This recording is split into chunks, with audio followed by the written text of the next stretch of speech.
everyone, welcome back to the Founder Fit podcast. My name is Damien and I have the man Scott Lewis to the left of me. And today, episode 11, and this is it's a title and a message that is definitely keen to my heart. And this is the mindset of a winner. And we're going to talk today about what that means, having a winner's mindset. Now, for me, I've grown up, idolizing Michael Jordan, Kobe Bryant, a lot of famous sports stars. And I've really idolized just people as we all do, who are doing the best in their field. But for me, I really, through playing basketball and playing sport, I really looked up to these people. And what I truly admired was their mindset. I admired their approach to their craft, their discipline, their work ethic. And when we break this down, this isn't just a few things they did. It was a mindset that they had. And this was the winner's mindset. And if you go to look Michael Jordan, what did he achieve in his career? Some pretty incredible things. And he's built $1 billion brand off it. And because we just idolize, again, just his ability to focus, be disciplined, be determined. And, if anyone's watched or seen Michael Jordan, obviously he's, if you don't know who he is, he won 6 championships, did amazing things with Chicago Bulls. But he was just ultra competitive. And he was also, for the people that were around him and close to him, he was very hard to be around. So it's very interesting when we look at this mindset is you have to be ruthless. You have to be so focused. And, why a lot of us don't like sometimes to get into this mindset too much is because, the people around you who have different goals, who don't know what you're chasing, they might see that as being arrogant. They might see that as you being rude. So we try to be the nice guy, the nice person. We try to please everyone around us. And ultimately, these habits, this lack of discipline, this lack of focus to the things that matter, unfortunately, then starts to create these, as we call it, the opposite of winning is these loser qualities. So we're really going to go through today and we're going to talk about what does it mean to truly be a winner, to have the mindset of a winner. And then we're just going to look at the opposite. It's what does it mean to be a loser? What does it mean to be failing, not achieving?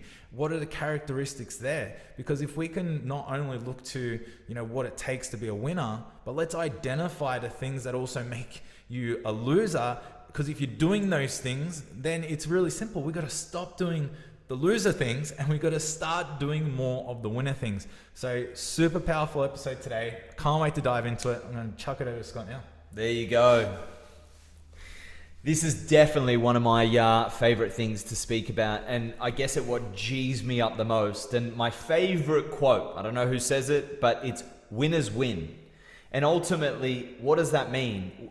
A winner is an identity. And again, if you refer to a Michael Jordan, a Kobe Bryant, a LeBron James, a Roger Federer, a Andre Agassi, Pete Sampras, Wayne Gretzky, you could go through the entire list. A Conor McGregor, a St. Pierre, the list goes on. Any field, any area of business, sports, politics, entertainment, they have such similarities in their mindset, and ultimately they have a winning mindset. They have a winning identity. So that all sounds grandiose and that's very macro. And I like to keep things very simple. So ultimately they become very attainable. As soon as, what do they say? No.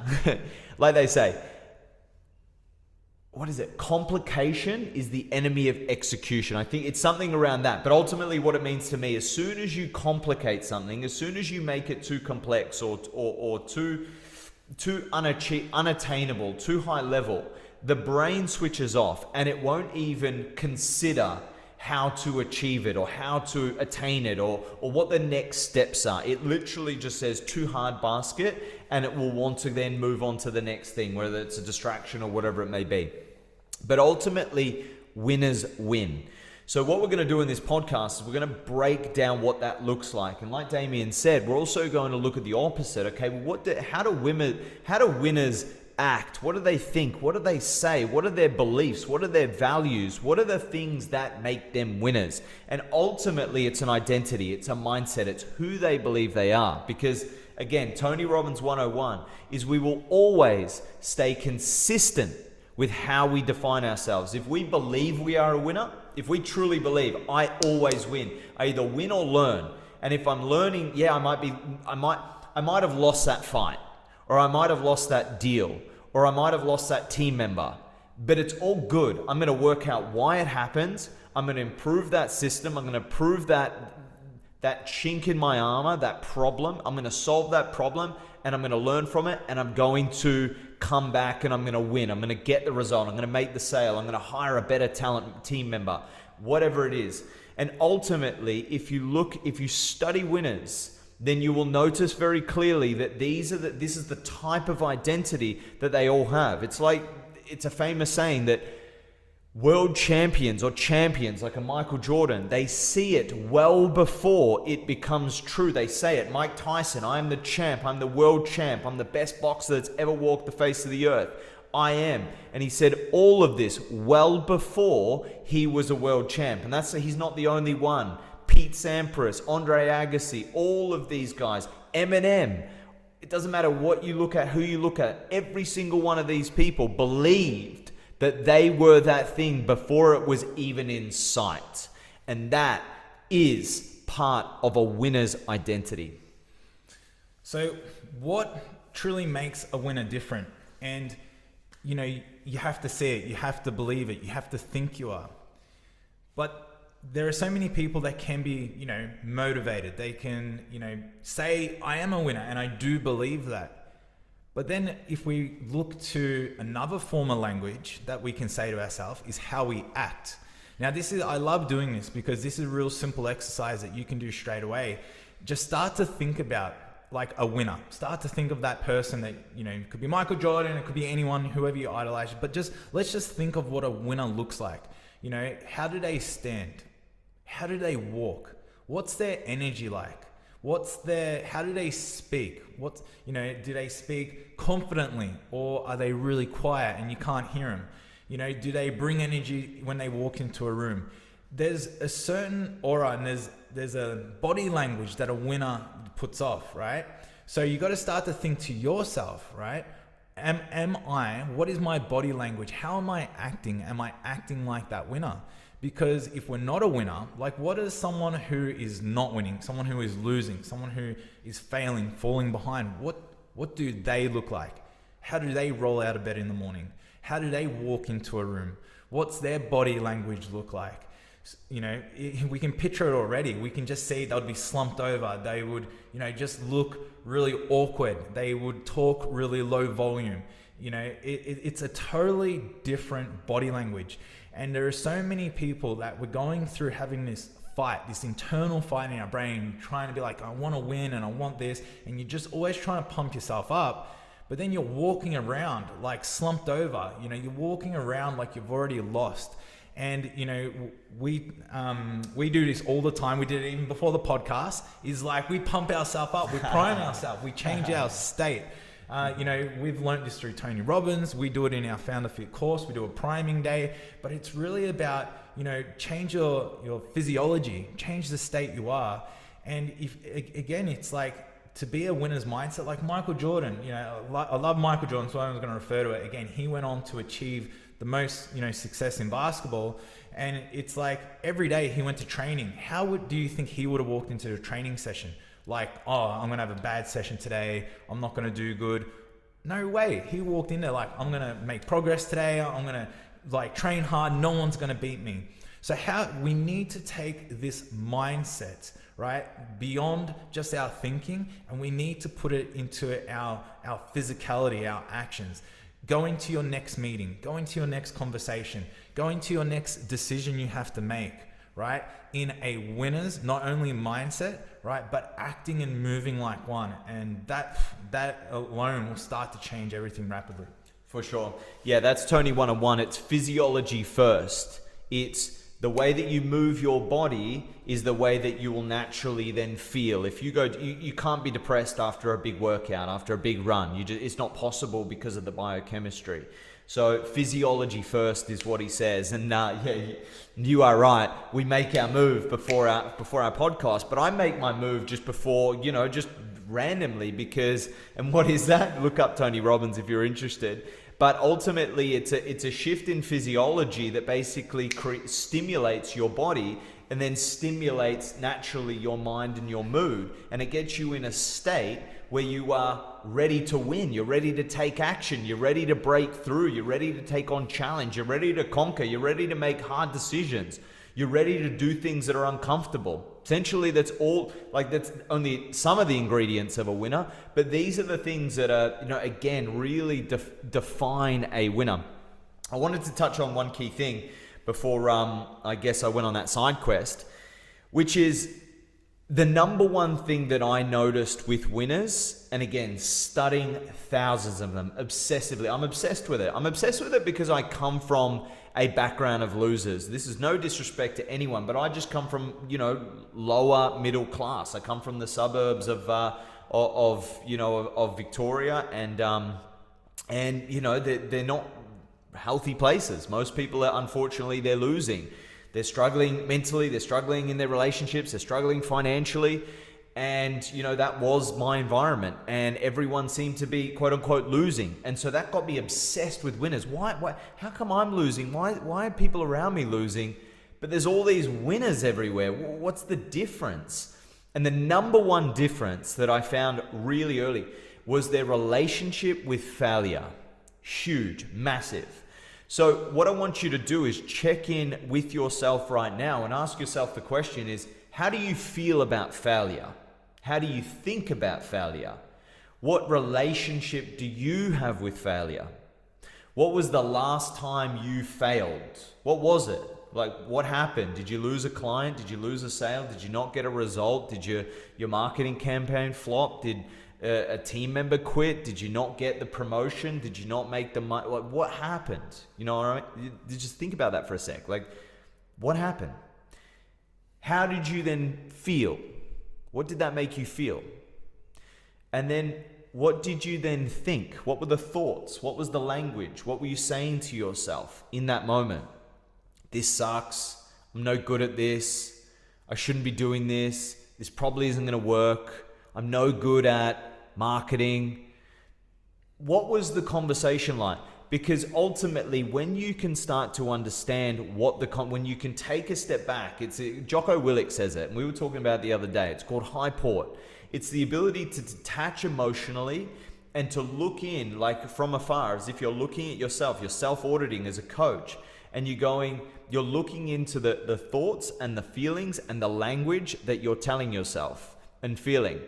And then you simply ask yourself, is that, we can tie it into this, is that what a winner would say? Or if you don't like to use that language, or you don't really say winner to yourself all the time, but you can simply say, is that going to move me forward? Is that the right mindset for success? Is that a successful mindset? Is that a winner's mindset?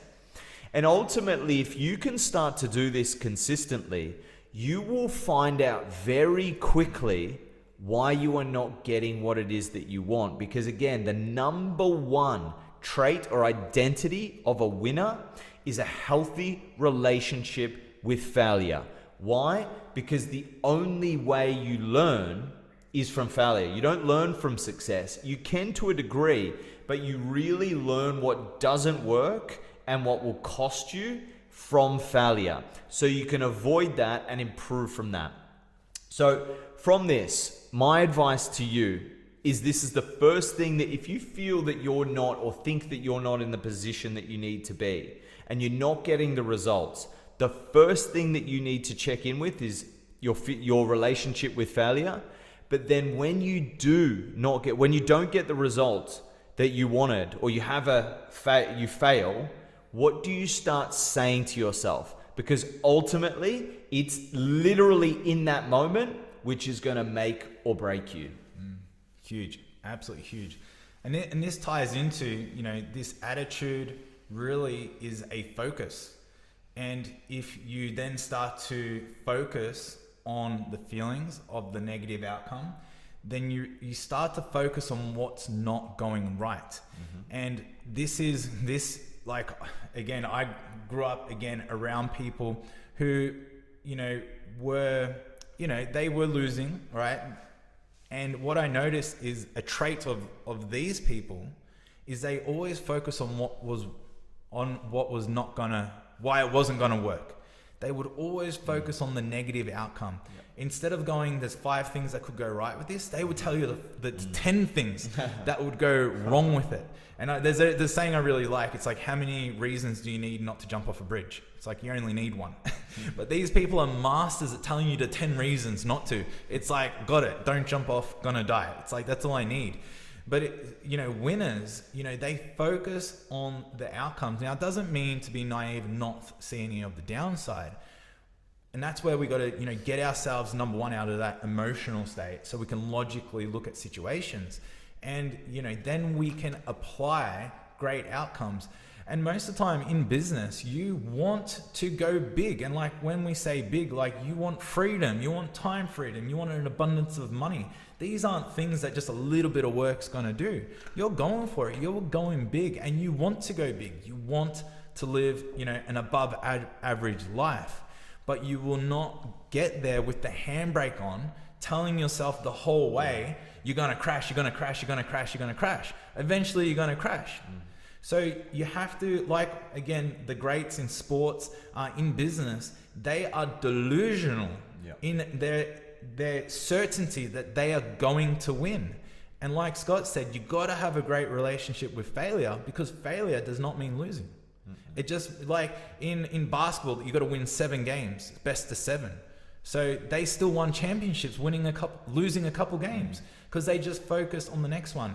Patrick Bet-David says this quote, and it really resonated with me, because I, too, sometimes get stuck into this, like, focusing on the negative. And he goes, if you dig a hole for yourself, the fastest way, the first thing you should do to get out of it is to stop digging. So you want to stop the negativity, stop putting the non-desired outcome onto the situation. Change that mindset. Think like a winner. Refocus. Okay, cool. The past is the past now. Put that behind me, because everything from here moving forward now, I can control and I can create a better outcome. But you have to change that mindset. So again, winners, they do not blame circumstances. They adapt as they go. They are constantly learning. And if you are someone that is making excuses, if you point the finger outwards rather than point the finger inward, that's what, like, if you talk to any winner, they'll identify it with you right away. As soon as you start saying they did this or this happened, or because, it's like, no. It's like, how did you respond? How did you act? How did you change? What can you do different? It's always a you thing. Unfortunately, it's a you thing. But the great news is like, just like you're your problem, you're also your solution. And if you want to be in business, like, I don't know why you would want to be in business to lose. You wouldn't. So we have to just agree. We don't want to lose the things. We don't want to lose this mindset.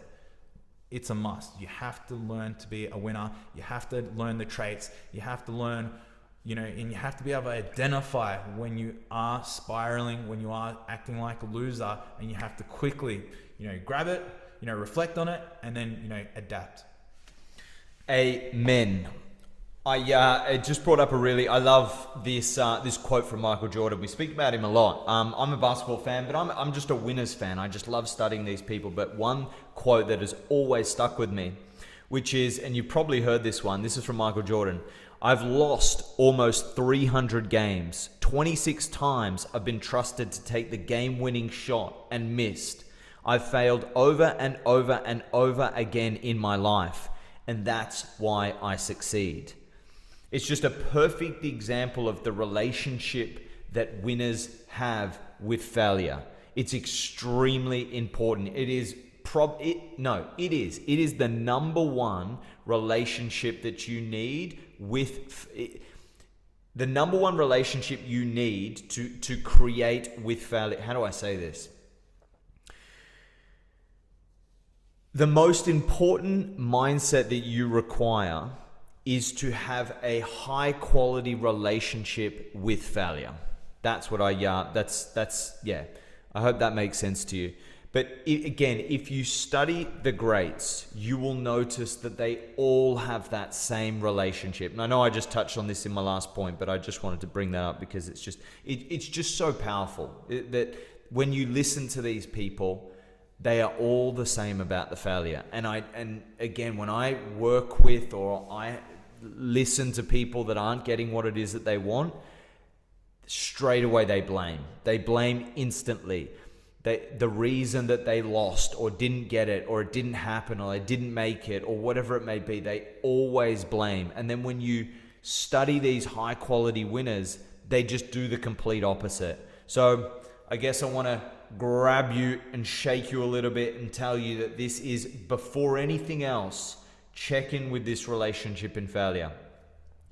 Second to that,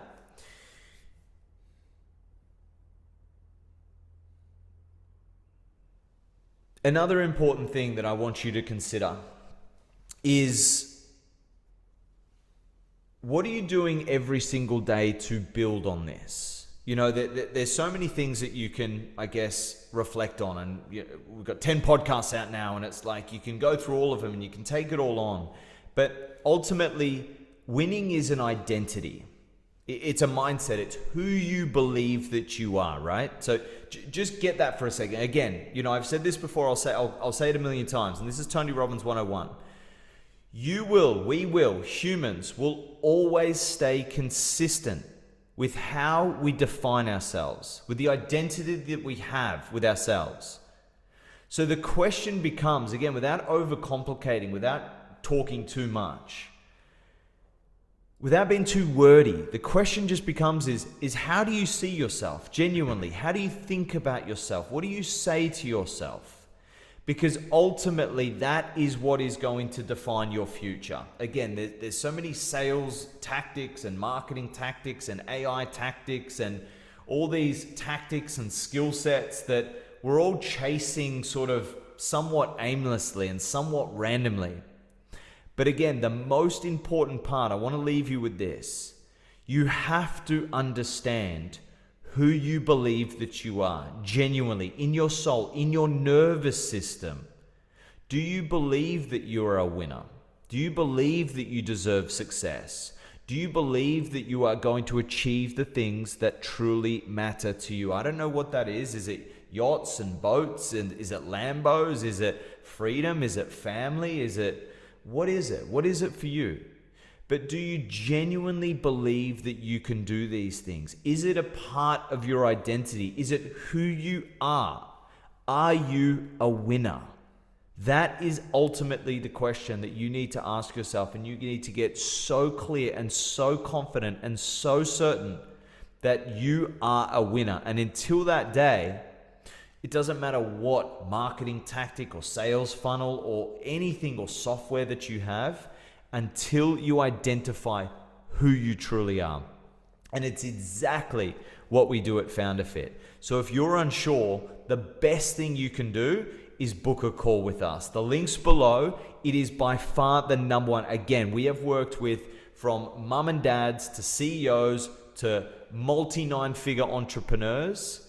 And this is the number one contributor to whether you succeed or you don't. Absolutely. So that call is to book in a call with us, and we can talk to you because we run what we call the 28-day identity challenge. It's what Founder Field is built on, and it's to help you instill this identity, this winner's identity. So wherever you are now, if you're feeling stuck, if you're feeling like a loser, if you know you have that winner inside you, we are going to help and bring it out of you, which is really exciting. So again, you can book in a call. Link is in the description. Get on a call fast. We'll talk through it. We'll show you what's involved. And this is going to literally be a game changer for your business. And it's going to change everything. And I want to leave on this, and then we are going to wrap it up. And it's like, winning isn't about being the best. It's about being relentless. And if we start to think, again, we're just going to use Michael Jordan because we've used him a few times. Like, he won many championships, but when did he win the championship? He became that winner well before the championship was actually won. He became a winner when he went to practice. He became a winner when he was eating the right food. He became a winner when he did his recovery, when he did his rehab, when he did his strength training sessions. So you have to start being the winner first, and then the win comes second. We are all waiting to win, and then we will feel like a winner. It doesn't work that way. So I want you right now, from this moment forward, start to act and declare that you're a winner. When you're brushing your teeth, brush your teeth like a winner. When you're drinking water, drink the water like a winner. When you go to your next gym session, train like a winner. When you are doing anything, having a conversation, conversate like a winner. When you're doing your next sales presentation, do it like a winner, right? Just take that mindset into everything you do. And funny enough, you're gonna start winning. It's that simple. So guys, thank you so much for tuning into this episode. It's been an awesome one. Again, we really hope we can hear from you. Jump on a call if you need to. Let's start winning together, everyone. We'll see you on the next episode. Remember, guys, winners win, and winning is an identity.